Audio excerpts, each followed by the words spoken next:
कक्षा 9th के प्यारे छात्र छात्राओं, पार्ट 2 लाशा की ओर में कुछ प्रश्न और देखिए। प्रश्न है,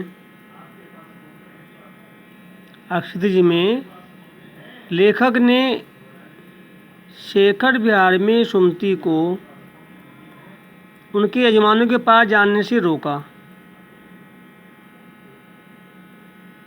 परंतु दूसरी बार रोकने का प्रयास क्यों नहीं किया? क्या कारण था इसका? मुख्यांश देखिए इसका।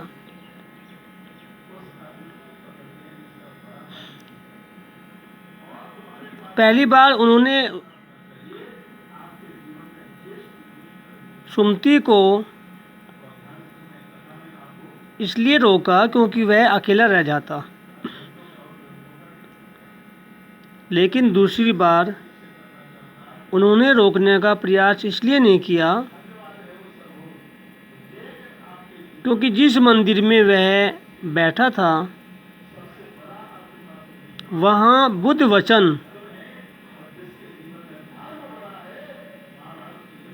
चल रहा था।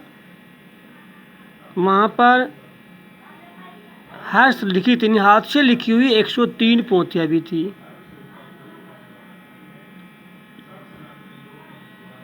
लेखक चाहता था कि सुमति इन पोथियों का अध्ययन कर सके, इन ग्रंथों का अध्ययन कर सके,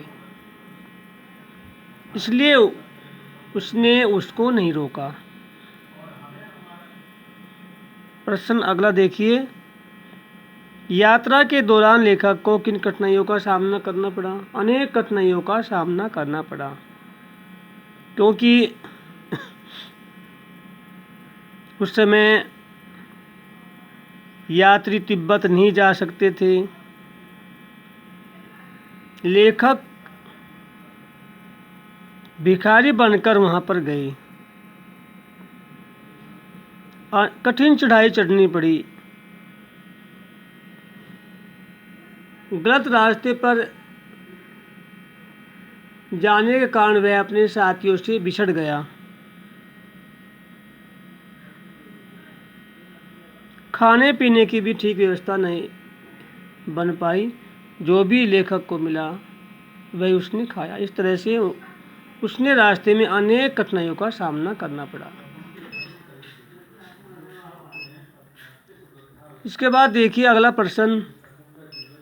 प्रस्तुत यात्रा वृत्तांत के आधार पर बताइए कि उस समय तिब्बती समाज कैसा था। तिब्बती समाज के बारे में मुख्यांश देखिए।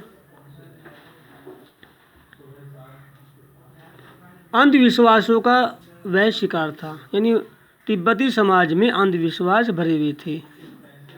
वहाँ पर अंधविश्वास भरे हुए थे। वे तावीज में विश्वास करते थे। समाज में कानून की व्यवस्था न के बराबर थी। जाति पाति भेदभाव नहीं था। जाति पाति का भेदभाव नहीं था। वहाँ की स्त्रियां पर्दे में नहीं रहती थी। वहाँ के मनुष्य यात्रियों का आदर सम्मान करते थे, संतों का आदर सम्मान करते थे। ये इसका मुख्य अंश हुआ। इस तरह से ये प्रश्न जो है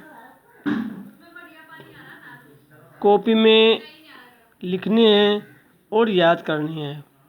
प्रतिदिन का कार्य प्रतिदिन करते रहिए। बार बार तुम्हें कह रही हैं कि जिन छात्रों ने अभी तक कोर्स नहीं लिया है वे शीघ्रता से कोर्स लेकर अपना कार्य प्रारंभ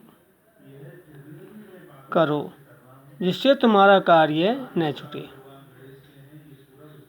कार्य साफ साफ लिखिए कॉपी में। कार्य करके हमारे व्हाट्सएप नंबर पर भेज दीजिए, जिससे हमें पता चले कि छात्र ने कार्य पूर्ण कर लिया है।